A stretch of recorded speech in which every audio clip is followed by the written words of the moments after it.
السلام عليكم. أهلا بكم في حلقة جديدة من كورس التأسيس. الفيديو اللي فات اتكلمنا عن الحروف وأسماء الحروف، نطقنا أسماء الحروف. الفيديو ده إن شاء الله هننطق أصوات الحروف، هنقول أصوات الحروف، وبعد كده هنتعرف عن الفاولز وهنتعرف على الكونسونانتس. بسم الله نبدأ الفيديو بتاعنا. sounds of letters أصوات الحروف.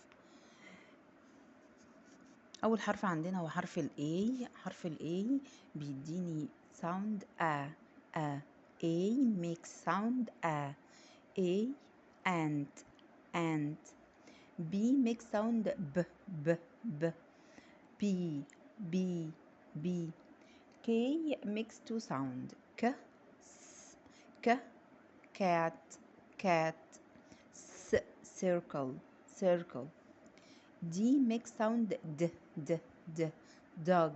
dog E makes sound egg ال F makes sound fish G makes two sound G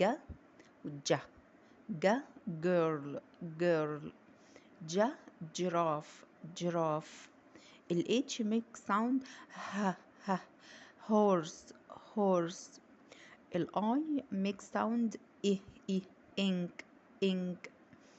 J makes sound jam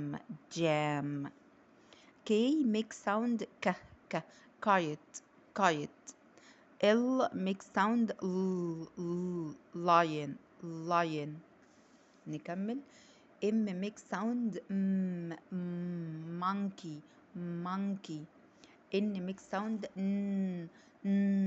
nose ال O makes sound hot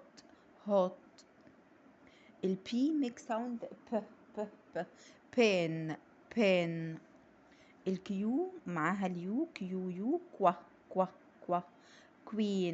queen ال R makes sound rabbit ال S makes sound snake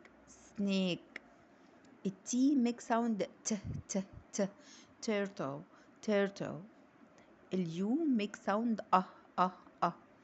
sun ال V makes sound van ال W makes sound wet ال X makes sound excellent أو fox ال Y makes sound yellow آخر حرف معانا Z makes sound zoo وكده خلصنا sounds of letters أصوات الحروف. يلا نشوف مع بعض الكونسونانت والفاولز. الفاولز عندنا 5 vowels A E I O U الأصوات بتاعتنا ال A make sound and A for and ده رمز الصوت، يعني ده مش مهم ان احنا نحفظه بس نبقى عارفين شكله. ال E make sound egg ال I make sound ink insect ال O make sound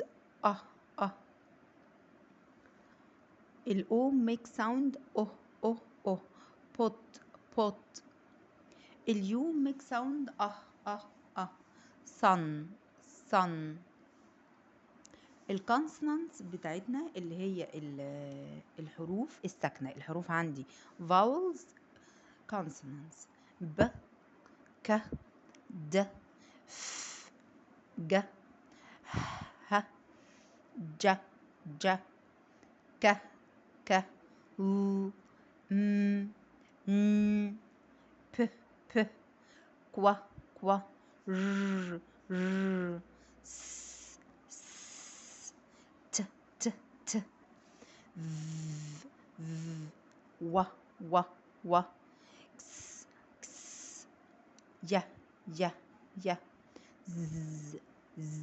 ز وبكده نكون خلصنا الفاولز والكونسونانت. ان شاء الله الفيديو جاي هناخد الشورت A وهنقرا عليه قصة كده او جمل بسيطة على الشورت A.